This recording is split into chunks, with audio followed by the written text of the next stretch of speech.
दोस्तों आज पेश है नास्तिक पिता का आस्तिक बेटा। ये कवर चित्र है दोस्तों।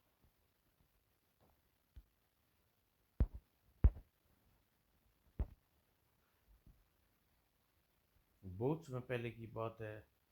धारानगर राज्य में राजा बदन सिंह राज करता था। पक्का नास्तिक वह सोच करता था, मैं भगवान से बड़ा हूँ। भगवान आज तक किसी ने भी नहीं देखा।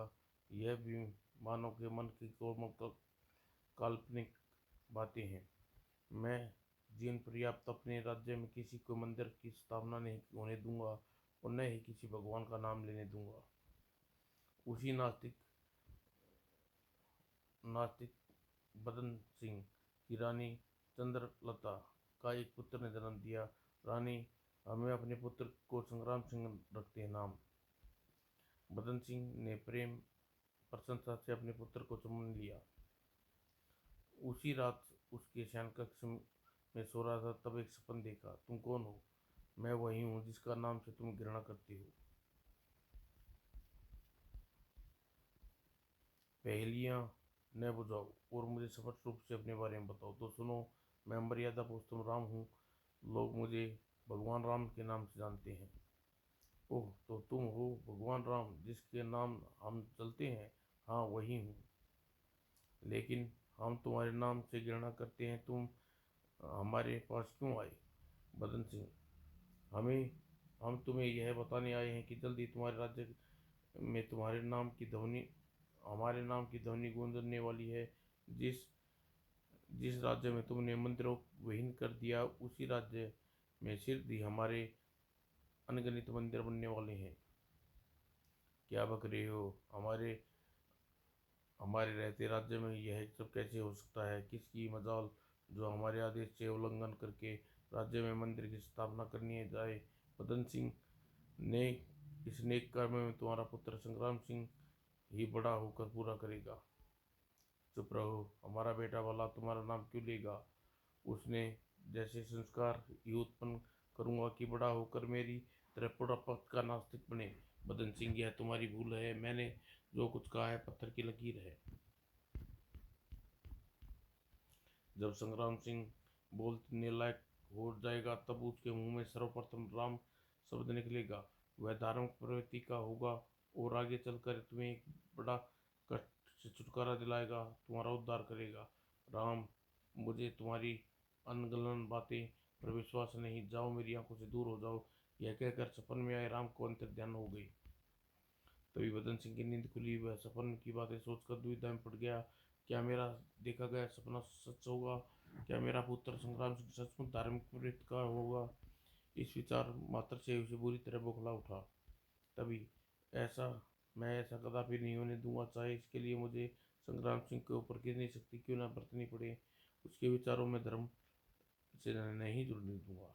अतः युवराज संग्राम सिंह का लालन पोटल बदन सिंह की कड़ी निगरानी में होने लगा। संग्राम सिंह 1.5 वर्ष का हुआ। राम, ओह, संग्राम सिंह बोलने लगा और रानी दौड़कर संग्राम सिंह को छाती से लगा लिया। और दासी, आओ, जाओ, महाराज को यह शुभ सूचना दे के आओ। जी महारानी। वो दासी तुरंत ही राजा बदन सिंह के पास पहुंची। युवराज, शुभ समाचार। युवराज संग्राम सिंह ने आज पहली बार मुख से शब्द बोला है। ओह दासी, तुमने हमें बहुत अच्छी खबर दी है। उसके तत्पश्चात उसने अपने गले में पड़ी बहुमूल्य माला उतारी। लो दासी, तुम्हारा इनाम। दासी खुश होकर माला ले ली। जैसे ही उसे कुछ याद आया, दासी, तुमने यह नहीं बताया युवराज के मुख से पहला शब्द निकलने वाला क्या शब्द था? माँ या बाबा? महाराज, युवराज ने प्रथम शब्द राम निकला था। क्या?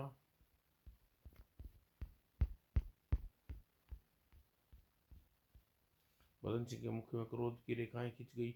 उसने क्रोध से चिल्लाते हुए दासी से कहा, तो यह तुम शुभ सूचना, तुम्हारी माला हमें वापस करो।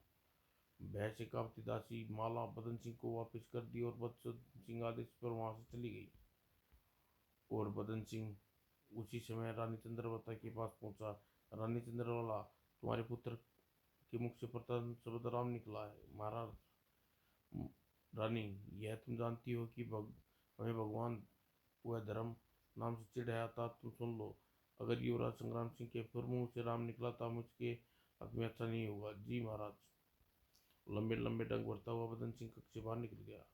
उसके जाने के बाद ओह, अब मैं क्या करूं? दोबारा संग्राम सिंह के मुख से राम निकला तो यह अनर्थ हो जाएगा। चंद्रकला सोच में पड़ गई।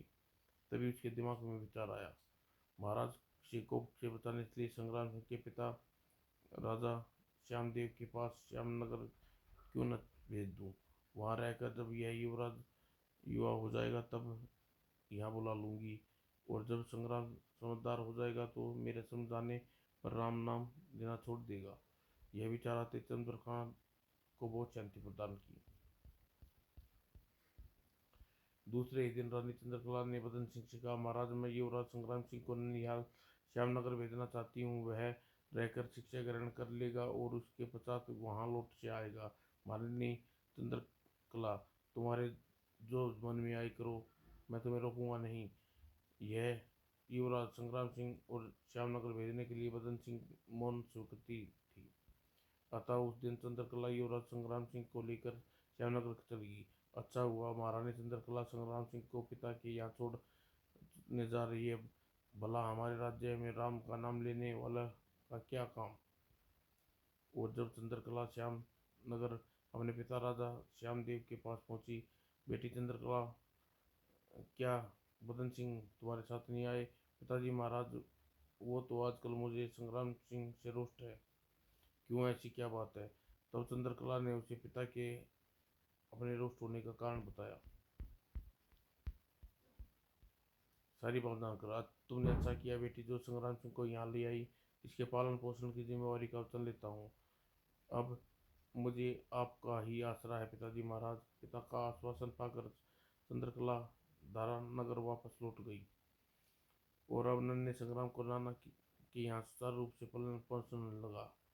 राम राम। और संग्राम सिंह बचपन से ही हाल है तो बड़ा होकर यह राम का परम भक्त बनेगा। नास्तिक बदन सिंह को अपने बेटी का यह आदत कैसे सहन कर पाएंगे? यह सोच राजा श्यामदेव किसी भावी आकांक्षा से कांप उठा।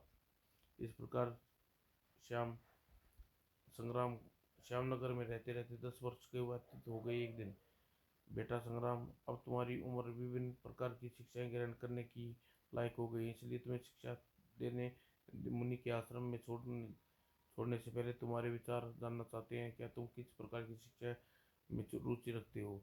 नाना जी, चूंकि मैं एक राजा का पुत्र हूँ इसलिए मैं राजनीति, अस्त्र शस्त्र इत्यादि शिक्षा ग्रहण करनी है ही पड़ेगी, लेकिन साथ साथ में धर्म की विधिवत शिक्षा भी ग्रहण करना चाहता हूँ। ठीक है बेटा, जैसे तुम चाहोगे वैसा ही होगा। तब श्यामदेव संग्राम सिंह ऋषि के आश्रम में विभिन्न प्रकार की शिक्षाएं ग्रहण करने के लिए छोड़ आए और संग्राम सिंह मन लगाकर शस्त्र विद्या चलाने के साथ साथ धर्म की शिक्षा भी ग्रहण करने लगा। ठीक 10 वर्ष पश्चात युवा संग्राम सिंह ऋषि के सभी प्रकार की शिक्षा लेकर से श्यामदेव वापस लौटा। बेटा संग्राम, आज 20 वर्ष से तुम्हारी माँ चंद्रकला जिस काम के लिए मुझे छोड़कर गई थी वह आज पूरा हो गया, इसलिए अब अपनी माँ के पास वापस लौट जाओ। जो ज्ञान नाना जी। बेटा, जाने से पहले तुम्हें एक बात बताना चाहता हूँ। तुम्हारी माँ चंद्रकला भगवान कृष्ण की बहुत भगत थी। उसके पास कृष्ण भगवान की बहुत सुंदर सोने की मूर्ति थी। आज से 25 वर्ष पहले जब राजा बदन सिंह से तुम्हारी माँ का विवाह हुआ तो वह अपने इष्ट देव कृष्ण की मूर्ति अपने साथ ले गई थी।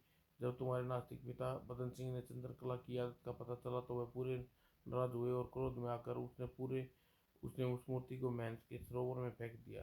चंद्रकला चंद्रकांत चंद्रलता तो बदन सिंह की इस हरकत से बहुत दुखी हुआ। परिणाम स्वरूप उसने आत्महत्या करने के लिए तैयार हो गई थी, पर मेरे बहुत समझाने बुझाने पर उसने आत्महत्या करने का विचार त्याग दिया। लेकिन तभी से गुमसुम सी रहने लगी। उसके मन में भगवान कृष्ण की मूर्ति समाई हुई थी। वह राजा बदन सिंह से डर के उसकी पूजा पाठ करना ही छोड़ दिया था। तुम्हारे जन्म के बाद तुम्हारे मुंह से भी प्रथम शब्द राम निकला था। और बदन सिंह, क्रुद्ध होकर तुमने भय से चंद्रलता तुम्हारे पास छोड़ गई। अब तुम युवा हो गई हो, इसलिए तुम्हारा कर्तव्य हो जाता है वर्षों से दुखी अपनी माँ की खुशी प्रदान करो। और जैसे भी हो, राजमहल में सरोवर से पानी में पड़ी हुई भगवान श्री कृष्ण की मूर्ति निकाल दो। मैं जानता हूँ यह कार्य अत्यंत भी कठिन है। तुम्हारे इस कार्य में राजा बदन सिंह बहुत रोड़े अटकाएंगे, लेकिन तुम्हें हर हालत में यह कार्य पूरे करके अपनी माँ को खुश करना है। ओह माँ, इसलिए मुझे आपके पास छोड़ के गई थी। पिता महाराज मुझसे रोते थे, पक्के नास्तिक है। हाँ बेटा, बदन सिंह न जाने क्यों भगवान के नाम से बैर है। मैं चाहता हूँ कि अपने पिता को धार्मिक रास्ता दिखाओ, ताकि उन्हें सद्बुद्धि आ जाए। नाना जी, अच्छा हुआ जो आपने आज मुझे सारी बातें विस्तार से बता दी। मैं वचन देता हूँ अपनी जान पर खेल कर सरोवर से बड़ी भगवान कृष्ण की मूर्ति लाकर माँ को दूंगा, और पिताजी महाराज को समझाने का प्रयास करूंगा। मेरा आशीर्वाद तुम्हारे साथ है बेटा। अब तुम्हें धारानगर पहुंचने की सूचना दूत से भिजवा देता हूँ। उधर श्यामदेव ने नाती दूत को बुलाकर आदेश दिया।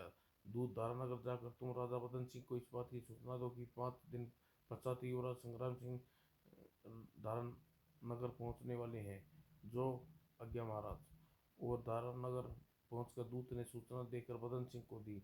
महारानी चंद्रलता, सुना तुमने? 20 वर्ष पश्चात हमारा बेटा देश वापस लौट रहा है। हाँ महाराज, सुना। यह तो बड़ी खुशी की बात है। महारानी तुम्हारी खुशी की का अनुमान नहीं लगा पा रही। माना 20 वर्ष हो गई, युवराज सुमराम सिंह से नाराज हो गए, लेकिन वह हमारा बेटा है। 5 दिन पश्चात हम उसका स्वागत करेंगे और धारानगर की सीमा पर स्वयं उपस्थित रहेंगे। तुम हमारे साथ रहोगी, जैसा जैसा महाराज का आदेश।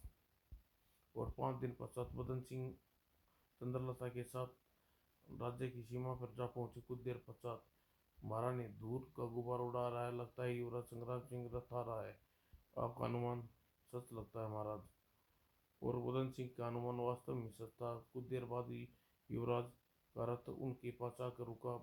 भावी भावी आकांक्षा से चंद्रकांता का दिल धड़ धड़ कर बज उठा। आज लंबे अंतराल के बाद नास्तिक पिता के आस्तिक पुत्र के मिलन होने वाला है। कहीं कोई अनहोनी न घट जाए। और फिर संग्राम सिंह रथ से उतरकर बदन सिंह और चंद्रलता की ओर बढ़ा। चंद्रलता ने समय समय पर श्याम सिंह जाकर संग्राम सिंह से मिलाती थी, लेकिन वह चंद्रलता को पहचानता था। जो माँ के पास खड़े वही पिता हो सकते हैं। और स्वयं संग्राम सिंह पिता के निकट पहुंचा। आह, कैसा सुंदर युवक बन गया हमारा बेटा। और पिताजी महाराज, जय श्री राम। ओह, संग्राम सिंह ने यह क्या जवाब दिया। आते ही पिताजी के सामने राम का नाम ले बैठा। अब क्या होगा? और संग्राम सिंह कथन सुनकर बदन में आग। युवराज, हम समझ रहे थे कि तुम 20 वर्ष हमसे दूर रहने के पश्चात तुम्हें अकल आ गई होगी, लेकिन अभी तुम श्री राम का उच्चारण कर रहे हो। पिताजी महाराज, भगवान का नाम तो इस सारी सृष्टि की करता रहता है, फिर भला सारी सारी सृष्टि का निर्माता का नाम क्यों न लिया जाए। संग्राम, हम तुम्हें साथ जो व्यर्थ विवाद नहीं करना चाहते। हम तुम हमारे राज्य में तभी प्रवेश कर सकते हो जब तुम इस पर आश्वासन दो कि आज के बाद तुम प्राप्त भगवान का नाम नहीं लोगे। यह तो मुझसे नहीं हो सकेगा पिताजी। तो हमारा आदेश है कि तुम यहीं से वापस लौट जाओ। आजीवन हमसे अपनी मनुष्य सूरत न दिखाना, न ही हमारे राज्य में प्रवेश करना। आज से हमारे राज्य में तुम्हारे लिए प्रवेश वंचित है। जाओ, जंगलों में जाकर साधु संतों की तरह जीवन व्यतीत करो, और जंगलों की धूल फाकते तुम्हारा दिमाग ठीक हो जाएगा। महाराज, यह आप क्या कह रहे हैं? इकलौते बेटे से बनवा दे रहे हैं।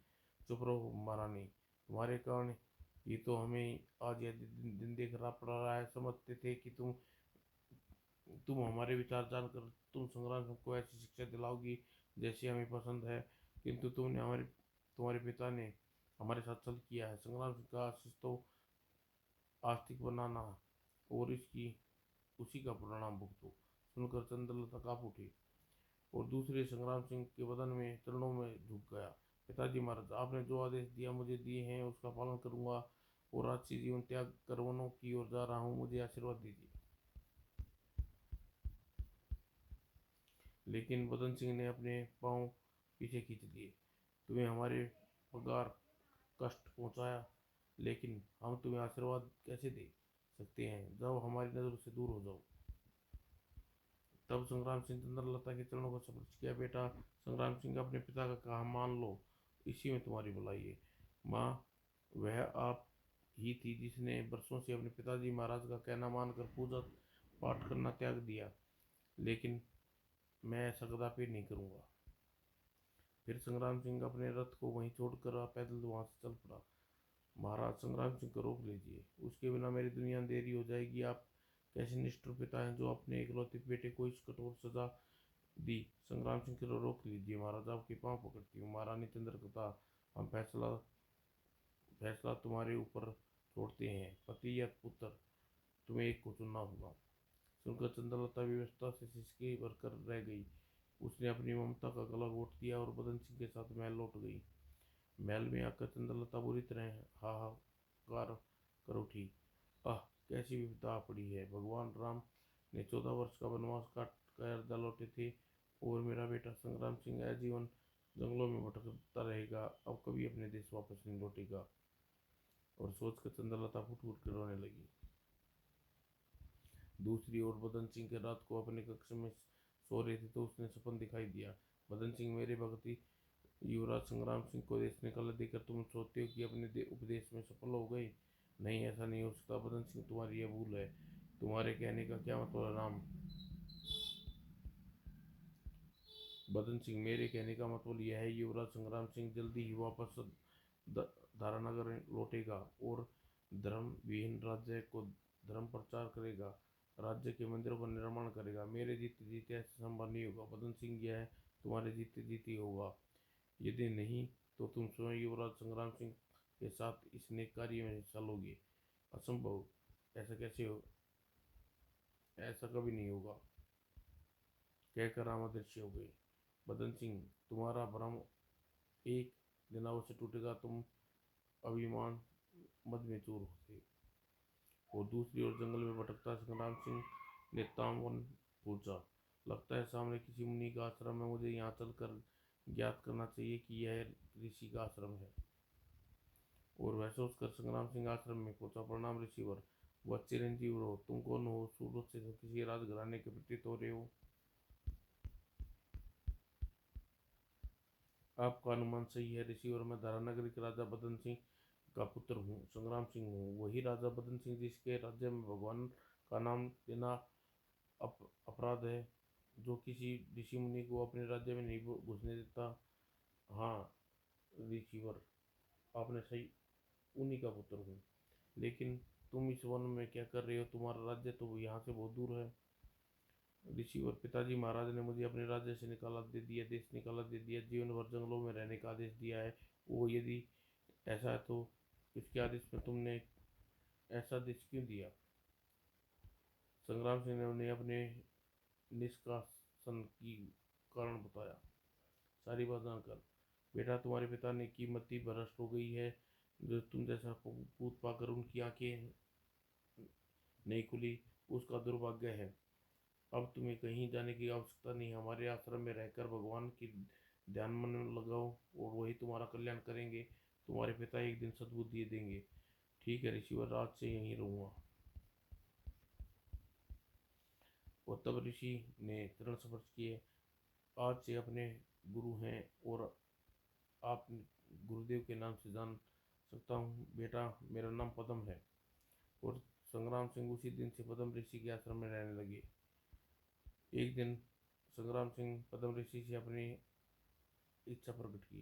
गुरुदेव, मैं एकांतित होकर एकांत में भगवान श्री राम के ध्यान में समाधि लगाना चाहता हूँ, और जब तक से भगवान स्वयं आकर मुझसे दर्शन नहीं देते तब तक समाधि में रहना चाहता हूँ। बेटा, तुम्हारा विचार तो अत्यंत ही उत्तम है। तुम्हारी इच्छा कठिन है, पर मुझे आशा है कि तुम इसे अवश्य पूरी कर सकते हो। मेरा आशीर्वाद तुम्हारे साथ है। और उसी दिन संग्राम सिंह आश्रम में के आंगन में भगवान श्री राम की आराधना में समाधि लगाने बैठ गया। भगवान राम, मेरे इस शिष्य की कृपा करना, अपनी इच्छा पूरी करना। और लगता है इसकी इच्छा शक्ति बहुत प्रबल है। यह तुम्हारे दर्शन पाकर ही रहेगा प्रभु। और दूसरी ओर एक दिन बदन सिंह आखेट करते हुए पश्चात वापस लौटते समय राज्य की सीमा पर पहुंचे। अरे यह क्या, हमारे राज्य की सीमा के पास ऋषि का क्या? इस ऋषि को यह मालूम नहीं कि हमारे राज्य के अंदर क्या राज्य की सीमा के आसपास भी ऋषियों मुनियों को घूमना निषिद्ध है। क्रोध में उबलते हुए बदन सिंह ऋषि के पास पूछा, ए ऋषि, तुम कहाँ घूम रहे हो? हम पारस ऋषि हैं, यहाँ से गुजरते हुए अपने आश्रम की ओर जा रहे हैं, लेकिन तुम हमारे राज्य की सीमा के पास होकर क्यों गुजर रहे हो? क्या तुम्हें पता नहीं कि तुम जैसे ढोंगी पुरुषों से घृणा करते हैं? पारस ऋषि कम क्रोध नहीं थे। बदन सिंह की बात सुनकर आग बबूला उठे। राजन, हम ऐसे वैसे ऋषि नहीं हैं। हम चाहे तो पानी में आग लगा सकते हैं, चाहे पत्थर को पिघला सकते हैं। ओ, यदि इतने ही ज्ञानी ध्यानी हो तो क्या हमारी इच्छा पूरी कर सकते हो? यदि तुम हमारी इच्छा पूरी कर दो तो तुम्हारी विद्वता का लोहा मान जाएंगे। तुम्हारी क्या इच्छा है तो सुनो। क्या तुम अपने तप से मुझे स्वर्ग भेज सकते हो? बदन सिंह की बात सुनकर पारस ऋषि चौंके। राजन, भगवान ब्रह्मा के समस्त सृष्टि का एक नियम बनाया है। मनुष्यों को धरती के लिए और देवताओं को रहने के लिए स्वर्ग के लिए। अच्छे काम करने पर मृत्यु के बाद स्वर्ग मिलता है। आप से शरीर स्वर्ग में जाना सृष्टि के नियम टूटेगा और तपस्या के बल पर अनुचित कार्य किए जाते हैं। कोई और इच्छा बताओ। बदन सिंह ने राजमर्द में चूर होकर पर पारस ऋषि की बात पर ध्यान से सुनना क्रोध आ गया। पाखंडी ऋषि, इतना लंबा चौड़ा भाषण देने की आवश्यकता नहीं। साफ साफ कह देते, मुझे स्वर्ग भेजना तुम्हारे वश की बात नहीं है। सुनकर पारस ऋषि को भी क्रोध आ गया। अभिमानी राजा, अब मैं तुझे अपने तत्पर भाव को दिखाए बिना नहीं रहूंगा। तूने आज मेरा अपमान किया है, तुझे इसका फल भुगतना पड़ेगा। क्रोध में भरे ऋषि कमंडल में हाथ डाला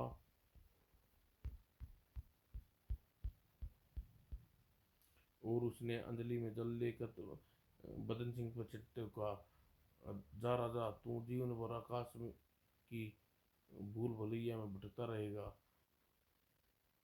ऐसे कहते ही, अरे, मैं तो सचमुच आकाश में उड़ने लगा। और जल्दी ही बदन सिंह आकाश में पक्षी के समान।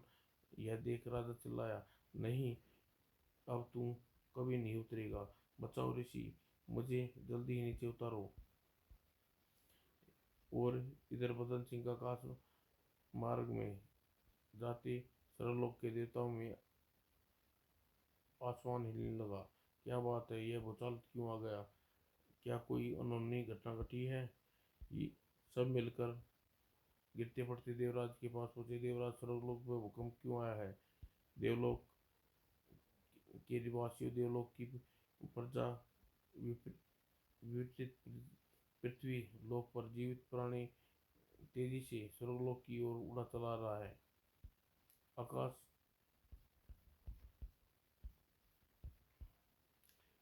उसी कारण देवलोक कांप उठा है। तो देवराज, क्या आप स्वर्गलोक में प्रवेश करने देंगे?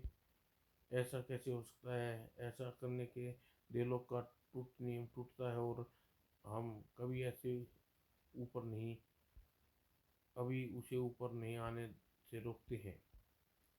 और तब सभी देवताओं एक साथ इंद्र के महल के बाहर। तब बदन सिंह काफी ऊपर आ चुका था। देखो, वह इसी ओर आ रहा है। अरे मूर्ख बदन सिंह, यह तो सहस्त्र स्वर्ग आकर विधि का विधान तोड़ना चाहता है। वो जा, वापस जा। और अगले पल, ओ यह क्या, मैं तो तेजी से बड़ी नीचे गिर की ओर जाने लगा हूँ। आकाश से गिरता हुआ तेजी से पृथ्वी की ओर आया। घमंडी राजा, तू वापस क्यों आ रहा है? लगता है इंद्र ने तुझे स्वर्ग में नहीं घुसने दिया। जा फिर वापस आकाश में उड़ जा और जीवन भर आकाश में भटकता रहे। कहते कहते ही नीचे गिरता हुआ बदन सिंह फिर ऊपर उठने लगा। आह, कैसी भूल भुलैया में पड़ गया हूँ। इंद्र मुझे ऊपर नहीं जाने दे रहा। पारस ऋषि मुझे नीचे नहीं आने दे रहा। इस प्रकार बदन सिंह को आकाश मार्ग में भटकते हुए कई दिन हो गए, और जब कई दिनों से पश्चात बदन सिंह अपने राज्य में नगर में नहीं पहुंचा तो महारानी चंद्रना चिंतित हो उठी। महाराज को आकेट करने गए हुए 1 सप्ताह भर से ज्यादा समय व्यतीत हो गया है। क्या कारण है वे अभी तक वापस नहीं लौटे? कहीं किसी मुसीबत में तो नहीं फंस गए हैं? गुप्तचरों को भेजकर मुझे उनकी तलाश करवानी चाहिए। उसने बदन सिंह की तलाश में गुप्तचर भेजे। महारानी जी, महाराज वो चारों ओर खोजा लेकिन वे कहीं नहीं मिले। जंगल में उसका खाली घोड़ा और सचरते मिला हुआ है, तब उसे अपने साथ ले आए हैं। वो महाराज घोड़ा मिल गया, लेकिन महाराज चंद्रकला सोच में पड़ गई। लगता है पुत्र के साथ साथ पति भी मेरा साथ छोड़ गए हैं। बदन सिंह ने में राज्य की बागडोर संभाल ली, लेकिन वह हर समय पति और पुत्र के लिए तड़पती रहती। दूसरी ओर पदम सिंह के आश्रम में संग्राम सिंह को समाधि में लगे 6 माह व्यतीत हो गए। इस अंतराल संग्राम सिंह सूख कर काटा हुआ। एक दिन उसकी भक्ति देखकर भगवान श्री राम प्रसन्न हो उठे। भगत संग्राम सिंह, आंखें खोलो, तुम्हारी भक्ति से प्रसन्न है। और राम की आवाज़ सुनकर संग्राम सिंह ने आंखें खोली। प्रभु, आप, मेरा जीवन सफल हो गया। संग्राम सिंह ने राम के चरणों में गिर पड़ा। उठो वत्स, उठो। संग्राम सिंह, तुम्हारी सेवा से अत्यंत प्रसन्न हूँ। मांगो, क्या मांगते हो? भगवान ने बड़े स्नेह से उसे श्रवण शपथ किए और संग्राम सिंह स्वस्थ हो गया। भगवान, मेरे पिता बदन सिंह बहुत नास्तिक हैं।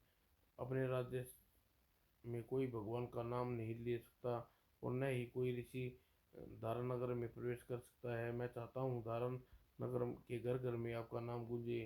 स्थान स्थान पर धारण नगर में आपके मंदिरों का निर्माण हो। यह सुनकर भगवान राम हंस पड़े। संग्राम सिंह, तुमने अपने लिए तो कुछ मांगा ही नहीं, मांगा तो अपने लिए भी कुछ मांगो।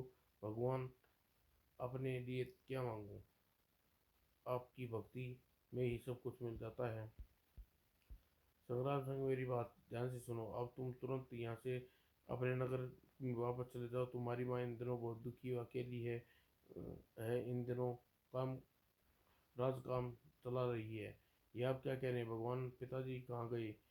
माँ इस दिनों धारा नगर का राज चला रही है। तुम्हारे पिताजी इन दिनों ऋषि के श्राप के कारण आकाश मार्ग में जीवन और मृत्यु के बीच झूल रहे हैं। क्या? लेकिन यह क्या हुआ? कैसे हुआ? आकाश में कैसे पहुंच गए?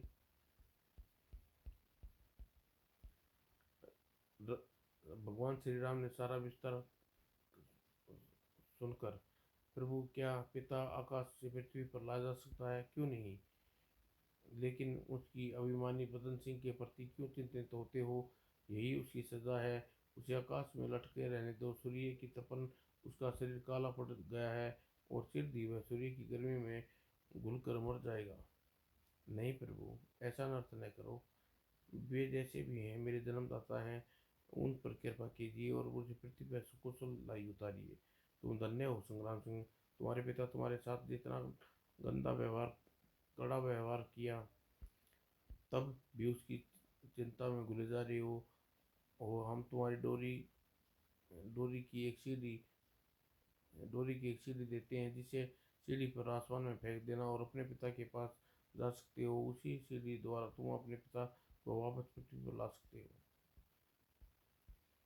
और श्री राम ने उसे एक की सीढ़ी दी और बोले, तुम्हारे पिता सूर्य की गर्मी से झुलस कर काले पड़ गए हैं, अतः उसके शरीर को पहले जैसी अवस्था में लाने के लिए तुम्हें यह छड़ी देते हैं। इस छड़ी के सफर से बदन सिंह का शरीर ठीक हो जाएगा।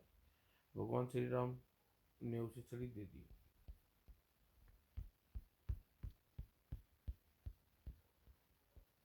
छड़ी लेकर संग्राम सिंह ने कहा, मैं प्रभु, बरसों पहले पिता ने क्रोध में मेरी माँ को भगवान श्री कृष्ण की मूर्ति छीन ली थी और सरोवर में फेंक दी थी। वह मूर्ति पाना चाहता हूँ। संग्राम सिंह, वह मूर्ति आज भी पाताल लोक में के राजा पाताल सेन के पास है। वे आसानी से उस मूर्ति को नहीं देंगे, लेकिन हम तुम्हें एक अंगूठी देते हैं। अंगूठी पहनकर तुम महल के सरोवर में कूद जाना। वहाँ से तुम सीधे पाताल लोक पहुँच जाओगे, और अंगूठी के प्रभाव से तुम्हें कोई भी कुछ नहीं कहेगा। राजा पाताल सेन तुम्हारा खूब आदर सत्कार करेगा। वह अपनी लड़की पाताल भैरवी का विवाह भी तुमसे करने की इच्छा प्रकट करेगा। तुम्हारा उसका प्रस्ताव स्वीकार कर लेना, यह तुम्हारी खुशी होकर वह कृष्ण की मूर्ति देगा। ठीक है, फिर वो ऐसा ही करूँगा। तब श्री राम ने उसे अंगूठी दी और तत्पश्चात संग्राम सिंह, तुम्हारी इच्छा के अनुसार सिद्धि तुम धारा नगरी के नए मंदिरों का निर्माण होगा, और इस कार्य में तुम्हारे पिता बदन सिंह भी तुम्हारा हाथ बटाएंगे। क्या सच? क्या मेरे पिता आस्तिक हो जाएंगे? तो भगवान, हाँ बेटे। और तब श्री राम ने संग्राम सिंह के सिर पर हाथ रखते हुए आगे कहा, बेटा, यह वन पर्वन त्याग कर तुम अपने नगर जाओ और वहां के राजा बनकर प्रजा की सेवा करो, जो आज्ञा प्रभु। और संग्राम सिंह आशीर्वाद देकर अदृश्य हो गए।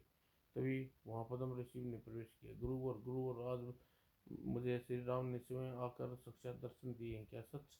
तब संग्राम सिंह ने विस्तार से सब कुछ बताया। सारी बात सुनकर, बेटा तुम धन्य हो गए। सारी उम्र भगवान की उपासना करते भी उसके दर्शन न कर सका तुम इतनी छोटी सी उम्र में ही ले लिए दर्शन, उम्र में ही उनके दर्शन कर लिए। तब पदन सिंह से आशीर्वाद लेकर संग्राम सिंह वहां से चल पड़ा। और रास्ते में सबसे पहले मुझे माँ के पास चलकर उसे सांत्वना देनी चाहिए, सोचकर वह अपने राज्य की ओर चल पड़ा। जैसे ही वह अपने राजा में चंद्रकांत लता के सामने पहुंचा, बेटा तुम? संग्राम सिंह छाती से लग गया। माँ, तुमने अपनी यह क्या हाल बना रखा है? सुनकर चंद्रलता फुट फुट रो पड़ी। सं, संग्राम ने उसे संतावना देते हुए बोला, माँ, तुम्हारे दुखों का कारण जानता हूँ। तुम पिता के कारण दुखी हो ना? हाँ बेटा, वे न जाने कहाँ से गायब हो गए हैं। पता नहीं वे इस संसार में हैं या ना। ऐसा ना कहो माँ, पिताजी जीवित हैं। ही उन्हें लेने जाऊंगा। और फिर संग्राम सिंह ने बदन सिंह के बारे में सब कुछ चंद्रलता को बताकर सारी बात बता दी। मैं जानती थी बेटा, तुम्हारे पिताजी के साथ एक ना एक दिन ऐसा कुछ होने वाला है। भगवान को न मानने वाले ऋषि मुनियों का अपमान करने का फल उन्हें आज भुगतना पड़ रहा है।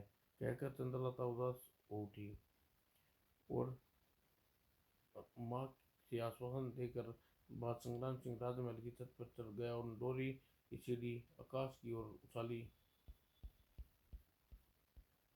और अगले ही पल जब संग्राम सिंह उस सीढ़ी पर चढ़ गया, जल्दी ही उस स्थान पर पहुंच गया जहां सूर्य की गर्मी में जला हुआ बदन सिंह आकाश में भटक रहा था। पिताजी सुनकर बदन सिंह तेजी से उसकी ओर चेहरा घुमाया। संग्राम, बेटा तुम यहाँ क्या कर रहे हो? मेरी तरह आकाश की बुलबुलिया में भटक गए हो? नहीं पिताजी महाराज, मैं तो आपको लेने के लिए आकाश में आया हूँ। आइए मेरी ओर आइए। तब बदन सिंह हवा में कल्लाबाजी खाता उसके पास आ पहुंचा और संग्राम सिंह उसे खींचकर बदन को सीढ़ी पर चढ़ा लिया। आइए पिताजी, आप मेरे पीछे पीछे नीचे उतर आइए।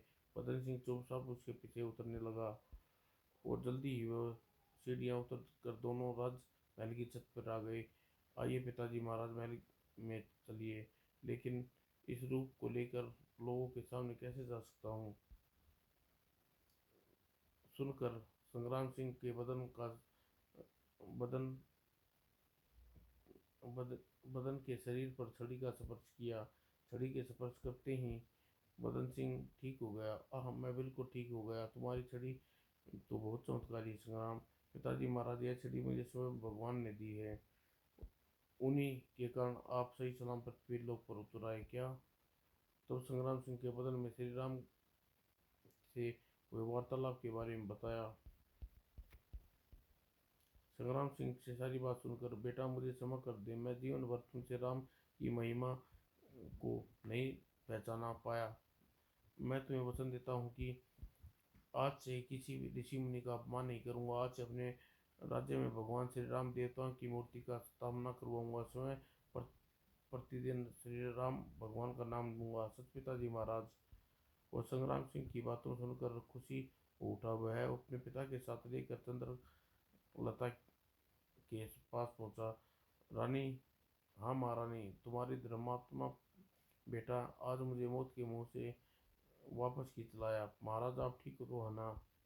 कोई घटना के कुछ दिन बाद ही संग्राम सिंह अपने माता पिता के साथ राज महल के सरोवर के तट पर घूम रहा था कि अचानक उसने सरोवर में छलांग लगा दी। अरे अरे! महारानी! राजा विल विलाप कर उठे। तब संग्राम सिंह सरोवर के नीचे उतरता चला गया